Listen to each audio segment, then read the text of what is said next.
our Embracing Our Missions series that has been running parallel to the series that we just completed together in the book of Philippians. And the goal of this series is really threefold.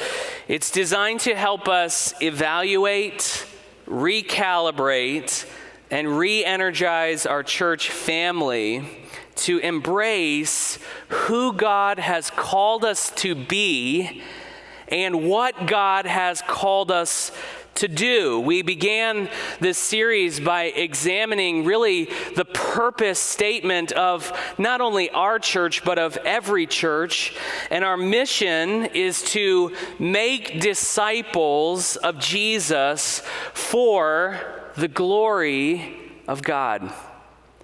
Our mission is to make disciples of Jesus for the glory of God. And all that we do as a church is aimed towards this great task of making and maturing disciples. And when we prioritize these scriptural values, it helps us effectively accomplish what God has called us to do.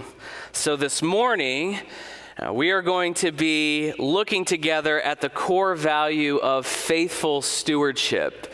Here at Lebanon, we describe faithful stewardship as this: we generously invest our God-given resources to further His eternal purposes. When we think about stewardship and faithful stewardship, we generously invest our God-given resources to further His eternal purposes. Now, I know some of you are probably thinking this: oh boy, here comes the preacher after our money, right? Ladies, guard your purses. Men, hold on to your wallets, because he's going to be asking us for our money. And I would never, ever want it to come across that way, because in reality, I think God deserves more than just our money, right? He deserves everything. All of the God-given resources that you and I possess, God deserves everything, right? If you'd permit me to kind of channel the preachers of old, okay, for just a moment. Faithful stewardship is not about your wallet, it's also about your watch. It's not just about your cash, it's about your calendar. It's not just about your Venmo, it's about your values. Okay, I'll stop. All right. You get the idea, right? God deserves everything from us. Now, perhaps that might sound a bit tyrannical, for God to both deserve and demand everything from us, if it weren't for this fact, this truth, that everything you are, everything you have accomplished, and everything you aspire to be is the direct result of God's kind, gracious generosity. Everything you have is a gift from God. From the very moment you were conceived in your mother's womb, to simple things like being able to continue to see and to hear, to talk, to taste, to touch. Even the very air that we breathe is a gift. The very beating of our heart is a result of God's good pleasure. Your material possessions and wealth are His. Your job and your bank accounts are His. Your family and spouse and children are all His. As it is written, the earth is the Lord's, and the fullness thereof, the world and those who dwell therein.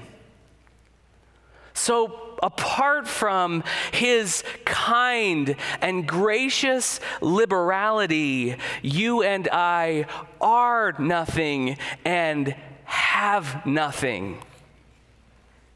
Think of it this way. What could you boast about that you haven't been given?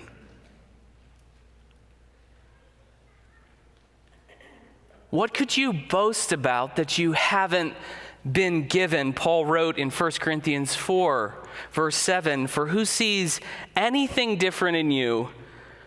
What do you have that you did not receive? If then you received it, why do you boast as if you did not receive it?" Why are you boasting, he's saying to the Corinthians, as if the things that you had were yours?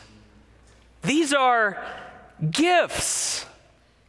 And there is nothing, brothers and sisters, that we can boast about, because all that we are and have accomplished and dream of becoming is made possible only by the gracious gifts of God.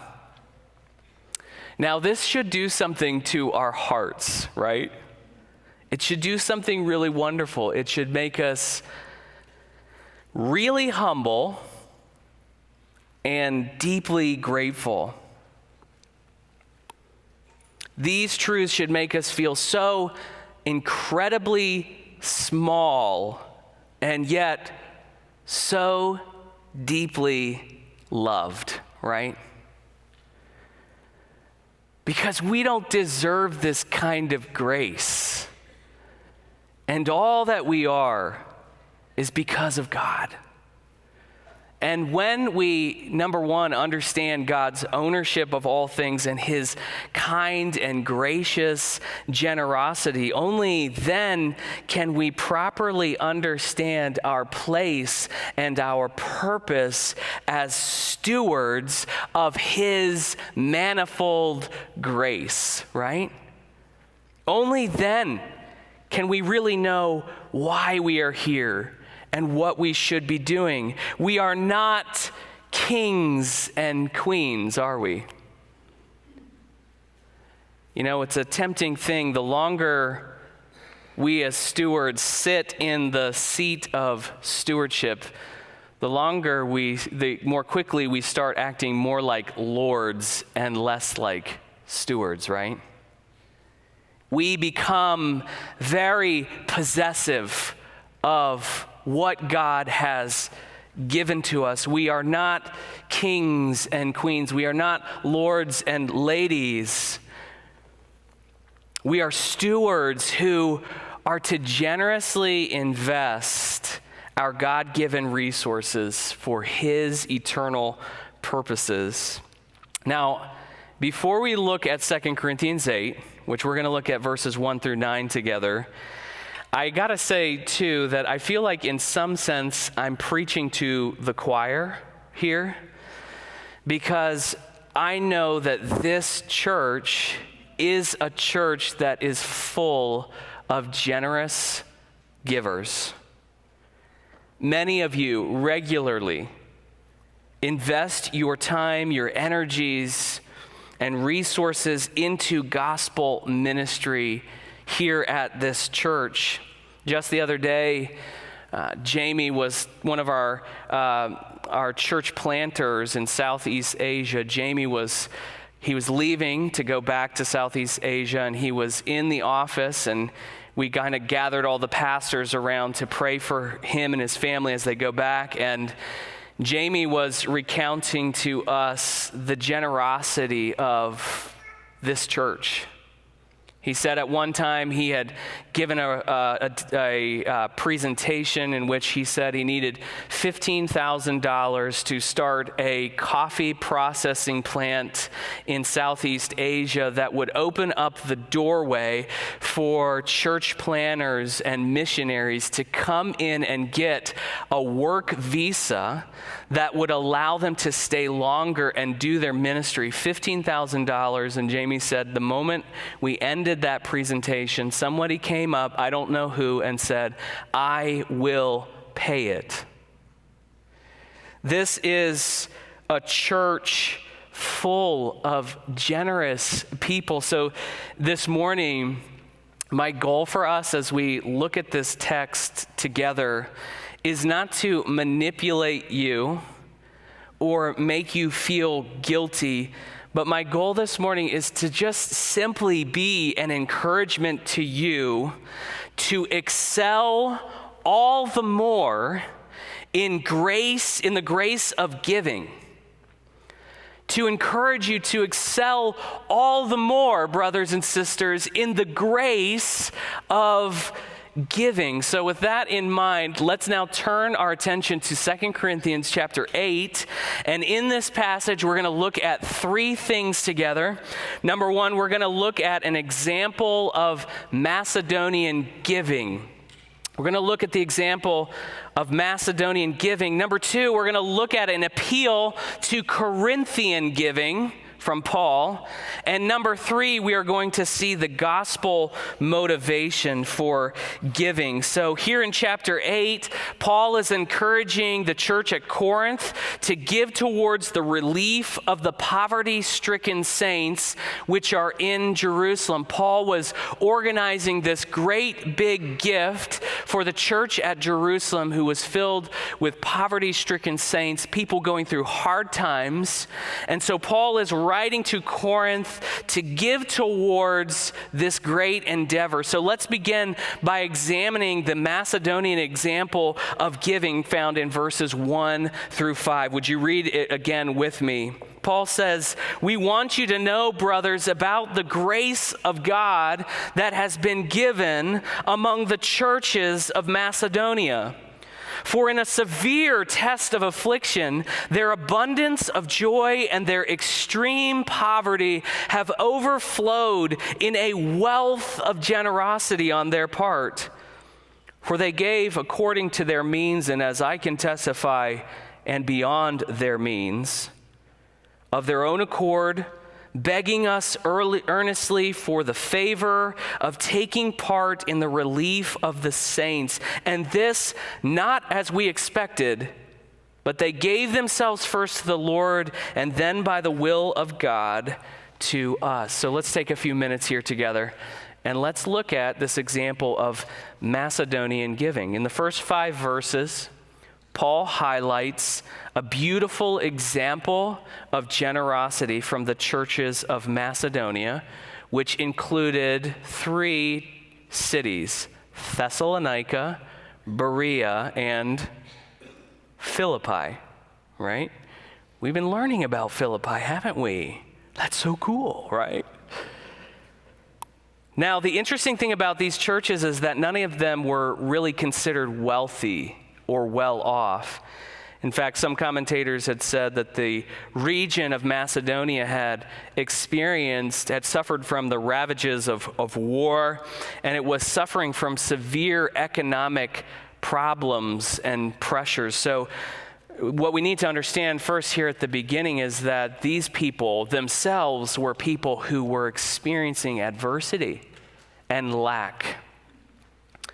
But from this material poverty flowed a wealth of giving that was characterized as joyful and generous, resilient and eager, others-focused and unreserved. And in just a moment, we're going to unpack all of those characteristics together that I just mentioned. But before we look at those characteristics, Paul actually wants us to know what it was that was motivating such extraordinary giving from these people. Look at what he says in verse 1. He doesn't start by saying, "We want you to know about the extraordinary giving of the Macedonians. Hey, look at them. They're great.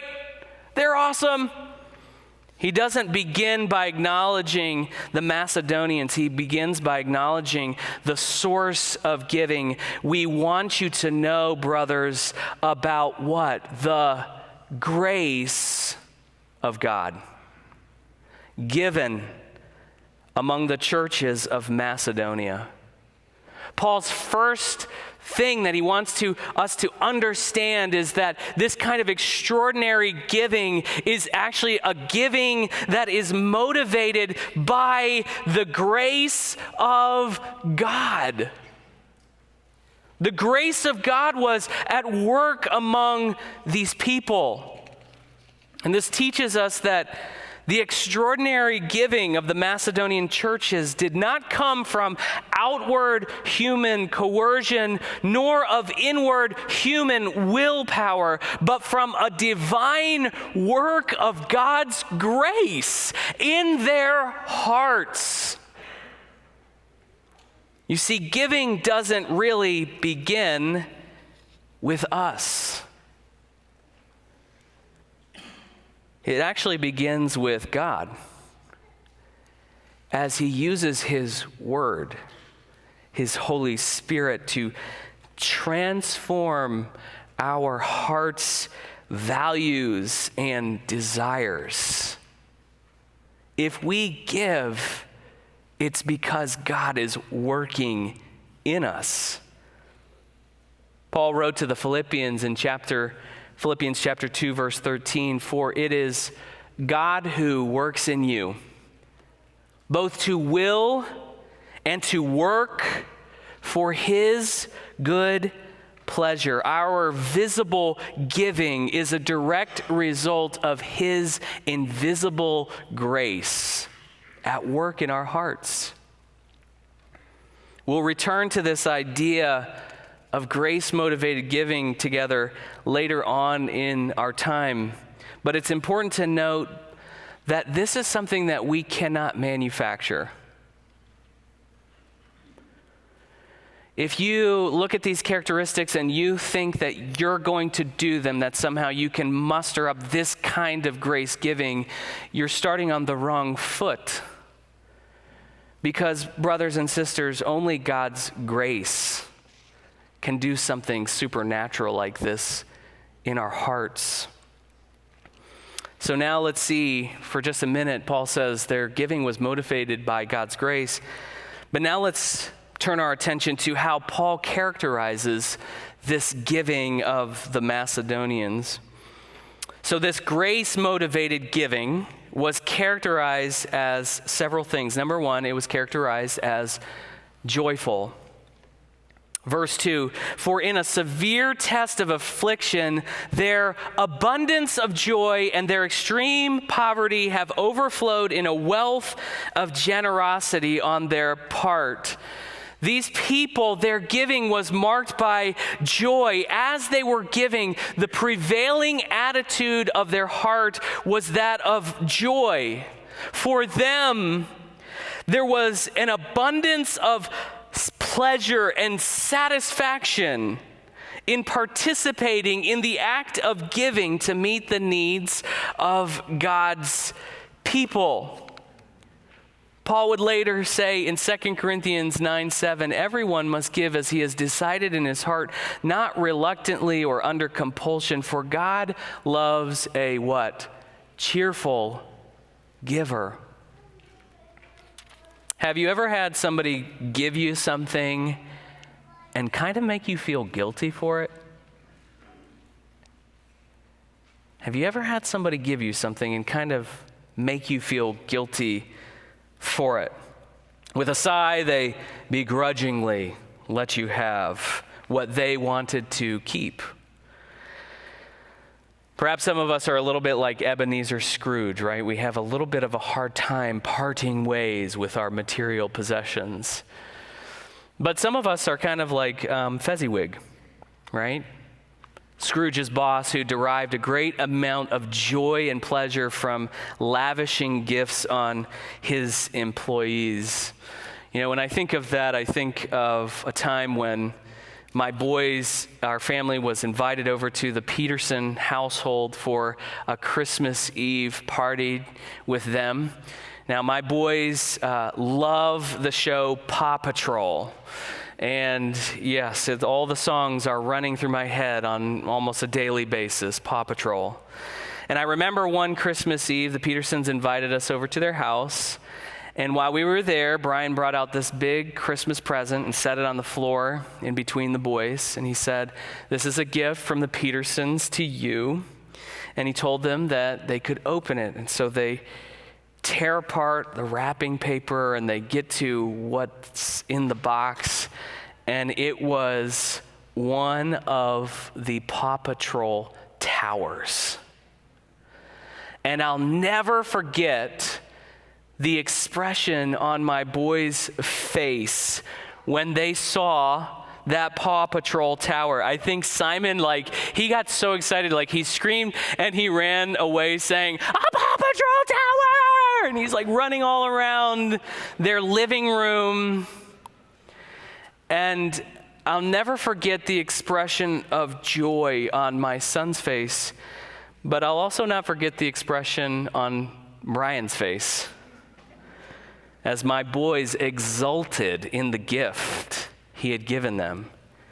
He was literally grinning ear to ear. When I think back on that experience, I'm reminded of the words of Jesus. It is more blessed to give than to receive. Grace-motivated giving, brothers and sisters, is marked by joy. Joy. It was marked by joy, but number two, it was also generous. Not only was their gift joyful, it was also generous. Look at verse 2 again.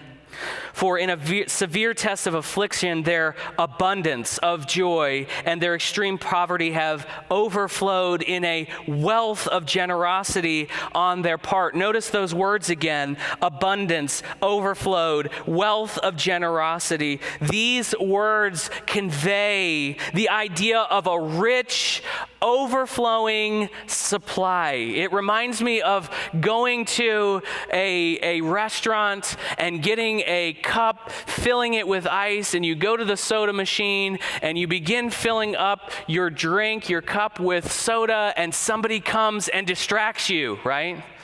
And you start talking to them, or you're telling your kids to do something, and you're not realizing that the soda is still going into the cup, and before it's too late, what happens, right?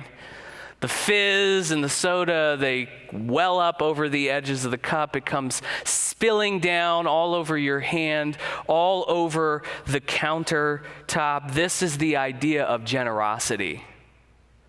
A rich, overflowing supply. The Macedonians may have lacked material wealth, but they certainly did not lack generosity. They weren't miserly or calculating. Instead, they sacrificially gave above and beyond what was considered reasonable. Did you catch that? Look at verse 3 and 4. Paul writes, "For they gave according to their means, and as I can testify, and beyond their means, begging us earnestly for the favor of taking part in the relief of the saints." These couple of verses are really from Paul's viewpoint, right? His viewpoint of their gift, and his comments here in verses 3 and 4 seem to reflect a hesitancy on the part of the apostle to ask these poverty-stricken Macedonians to participate in the collection for the saints in Jerusalem. The phrase "they gave according to their means" means that they gave what was reasonably expected from them, right? But the phrase "they gave beyond their means" reflects the fact that they went above and beyond the limits of what Paul and others would have reasonably expected. You know, it's important to realize that generosity is not determined by the size of the gift, but by the cost to the giver. Generosity is not determined by the size of the gift, but by the cost to the giver. Do you remember in Mark chapter 12, When Jesus is sitting in the temple with his disciples and they're sitting near the offering box, and these guys, these rich dudes, are coming by with bags full of money and they're dropping it into the offering box, and they come one by one after another until a lady, a widow, comes by, and she has 2 coins that equaled the equivalent of like 1 penny. And the lady comes by and she drops it into the offering box. It's interesting to note that Jesus says nothing about the rich dudes giving out of their abundance, but when this lady stops and drops in those coins, he says to them, "Truly I say to you, this poor widow has put in more than all of those who are contributing to the offering box, for they all contributed out of their abundance, but she out of her poverty has put in everything she had, all that she had to live on."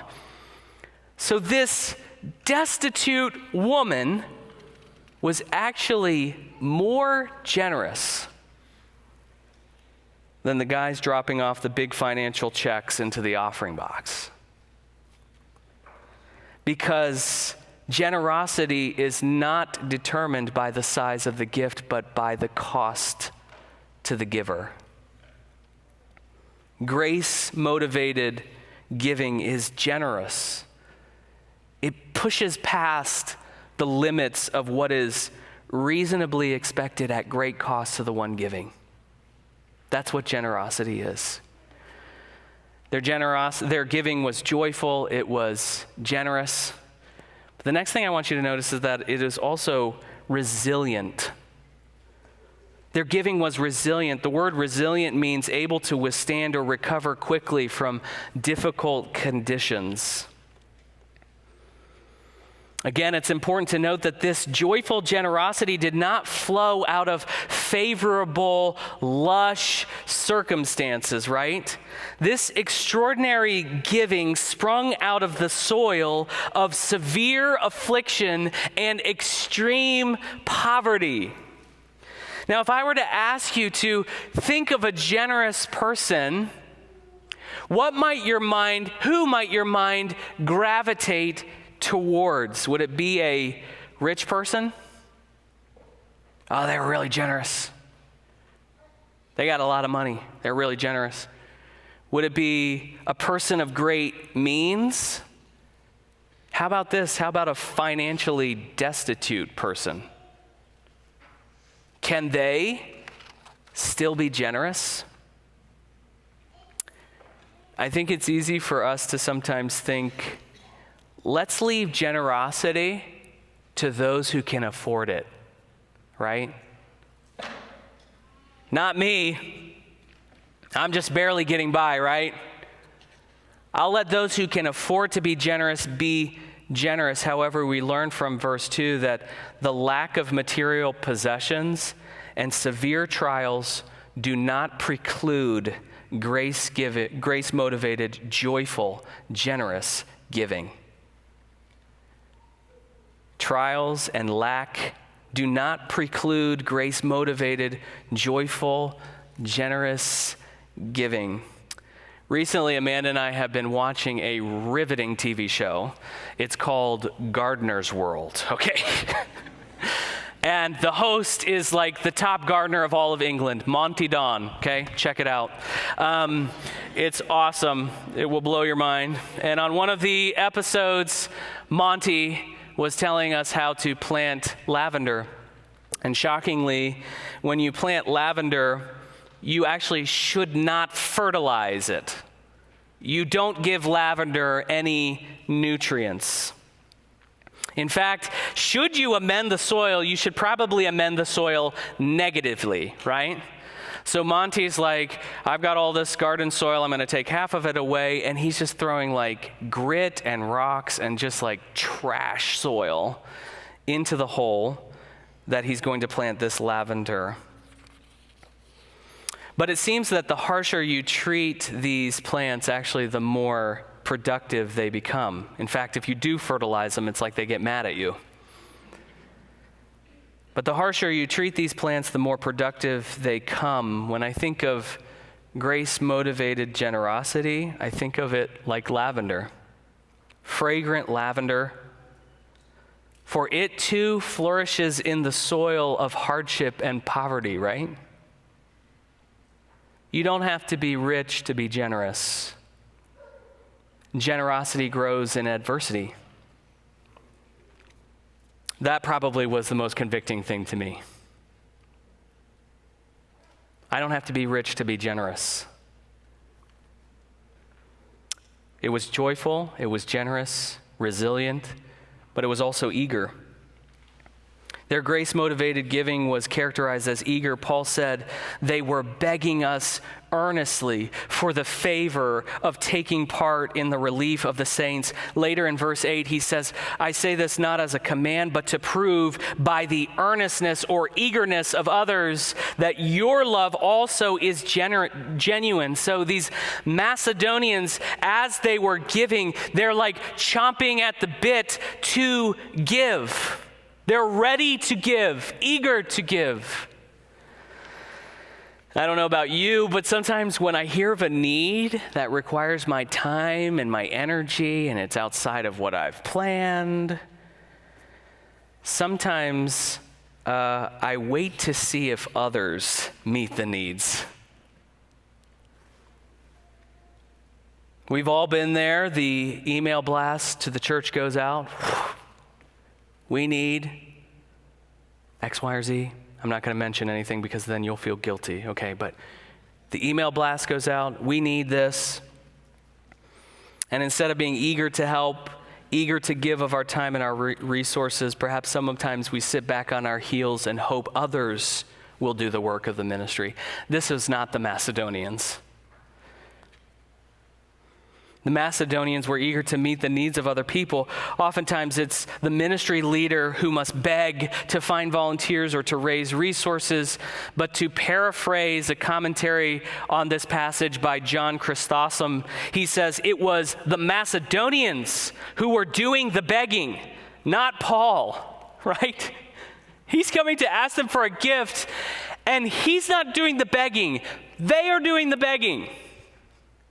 They're the ones saying, please let us be a part of it. They were eager to participate in the work of the ministry. Grace-motivated giving eagerly meets needs. Also, it's others-focused. Paul said they were begging us earnestly for the favor of taking part in the relief of the saints. That phrase, taking part, is the Greek word koinonia. It's the same word that recurred repeatedly in our study of Philippians, right? Partnership in the gospel, right? Koinonia.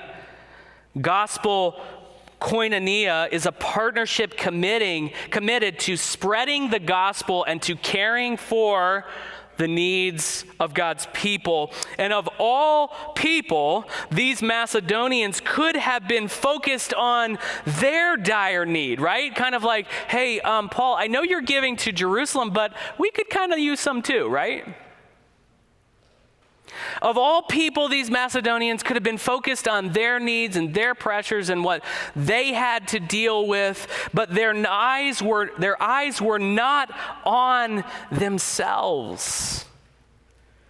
Their hearts were set on partnering to meet the needs of hurting brothers and sisters. Sometimes we think of the need to spoil ourselves, but grace-motivated giving is others-focused. It was eager, others-focused, and then finally it was unreserved. This grace-motivated giving was unreserved. In verse 5, Paul writes, and this not as we expected, but they gave themselves first to the Lord, and then by the will of God to us. In other words, they didn't hold anything back from God or his people. Sometimes we fall into the error of thinking we can partition our lives in a way where God and his people get some of our resources, right? When we think of our time, we think of it as our time. And God, I'm going to give you a part of that. I'm going to come on Sunday morning and I'm going to be a part of that. God, I'll give you some of my time. We look at our resources, our money as our money. And we say, God, I'm going to give you part of that. God, I'm going to give you part of my talents and abilities, but the rest is for me, right?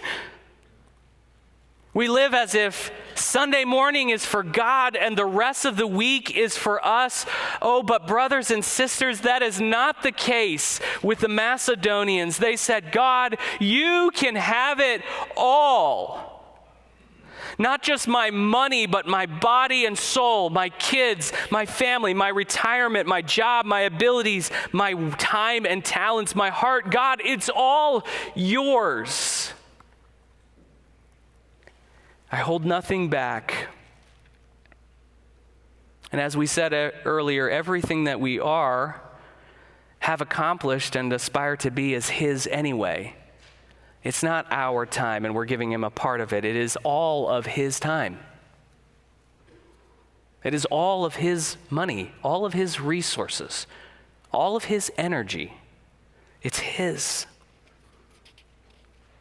So they were unreserved. So we see the extraordinary example of the Macedonians of giving that was motivated by God's grace and characterized as joyful, generous, resilient, eager, others-focused, and unreserved. But now let's briefly look at Paul's appeal to Corinthian giving. We've seen the example of the Macedonians. We're going to move to the Corinthian giving, and I'll just tell you a little behind the scenes, a little bit of information. We're going to go fast through this part, okay? But he says in verses 6 through 8, let's read it together. Accordingly, as we urge Titus that as he had started, he should complete among you this act of grace. But as you excel in everything, in faith, in speech, in knowledge, in all earnestness, and in our love for you, see that you excel in this act of grace also. I say this not as a command, but to prove by the earnestness of others that your love is also genuine. So the appeal to Corinthian giving, this section is really straightforward, so it doesn't need a lot of explanation. But Paul gently appeals to the Corinthians in really three ways. In verse 6, he encourages them to finish what they had started. The collection of money for the relief of the saints in Jerusalem had already started. Titus had already started gathering this gift, but apparently it had been stalled at some point, and commentators speculate, but really none of us know why it was stalled. Paul doesn't give a reason for the delay, but simply Paul appeals to the Corinthian giving by simply saying, hey, you started a good work, finish the job. Second, in verse 7, he encourages them to excel in this act of grace giving. Paul recalls the grace of God that is already at work in the churches of Macedonia. He recalls the same grace, and he says that same grace that was at work in them is the same grace at work in you. Which, by the way, is the same grace that is working in us. And he says to them, you are excelling in these things. You're excelling in these gifts of faith and of speech and of knowledge, and you're eager and you're loved by us. Paul says, in all of your excelling, don't forget to excel in the grace of giving. Paul's saying, don't just be good at giving, excel at it. God's grace is already evident among you, so this grace of giving should be as well. In verse 8, he encourages them with a healthy comparison to giving with others. As I said, the same grace at work in Macedonia was working in Corinth. And Paul knew that the grace of God could produce the same effect, right? There wasn't a special dispensation of Macedonian grace wherein they could give joyfully and generously, liberally. No, this grace is afforded to all who are God's people. So in verse 8, he encourages the Corinthians to, hey, look at those Macedonians. I'm not telling you this as a command. I'm not flexing my apostolic muscles here. I'm appealing to you. I'm saying finish the job. I'm saying God's grace is already at work in you, so excel in giving. And I'm saying look at others whom God has worked in, whom he has produced this extraordinary giving. So he appeals to the Corinthians to give. But as we close this morning, I'd like to just draw our attention to one final thing. We've seen the example of Macedonian giving. We have seen the appeal to Corinthian giving. And the final thing we're going to look at is the gospel motivation for giving. The gospel motivation for giving. In verse 9, Paul concludes his appeal to the Corinthians by providing the superlative reason for grace-filled giving. He writes, "For you know the grace of our Lord Jesus Christ, that though he was rich, yet for your sake he became poor, so that you by his poverty might be made rich." Here, Paul reminds us that the gospel compels us to give. For in the gospel, we see the greatest gift ever given. Jesus, the divine Son of God, who enjoyed equality with the Father for all of eternity, gave himself for you. He who enjoyed the everlasting songs of angels around the throne, he who created all things and sustains all things, he who was rich beyond all comparison became poor so that you and I might be made rich.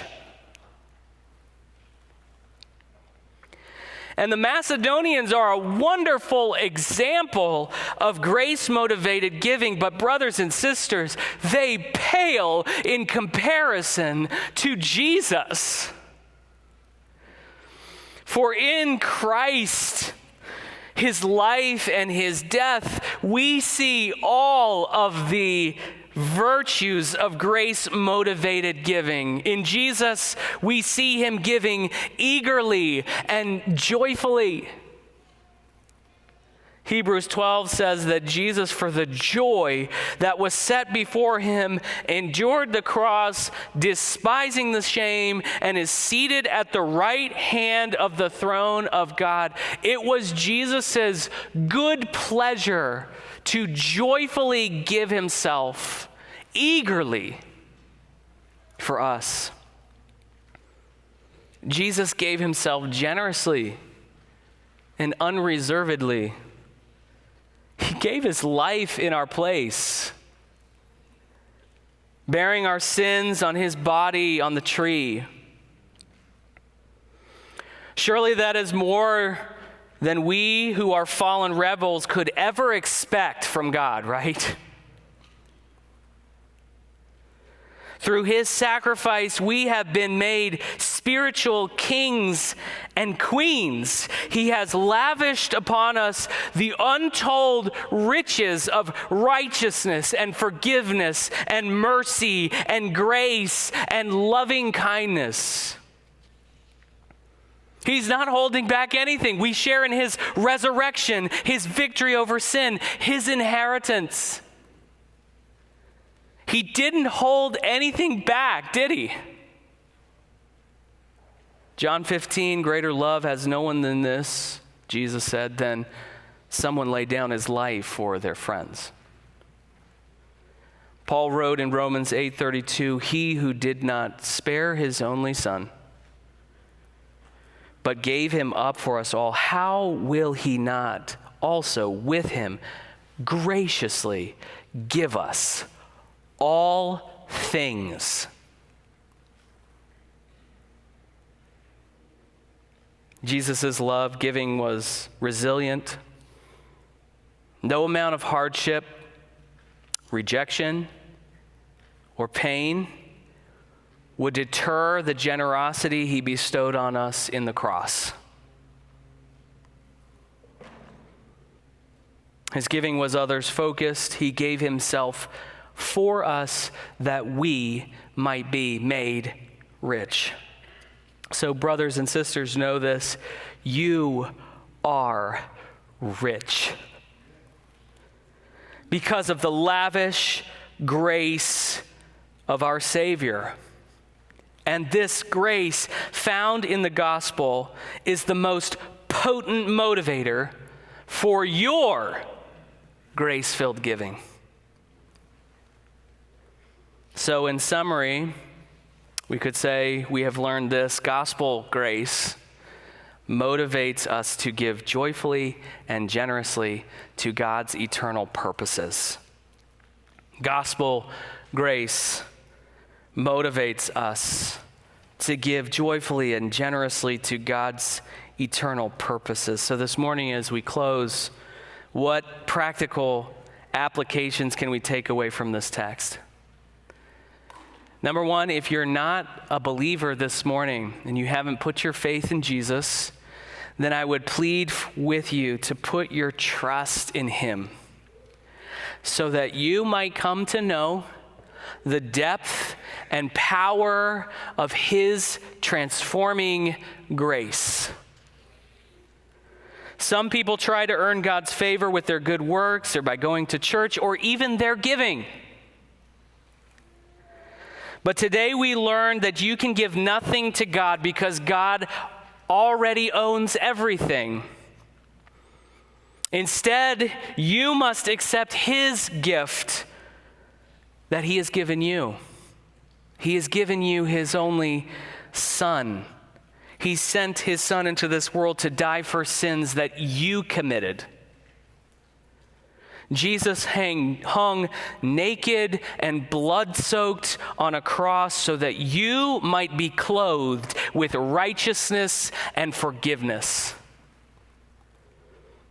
And I encourage you, if you're not a believer, receive him by faith today. And you will come into a wealth of riches that you have never experienced before.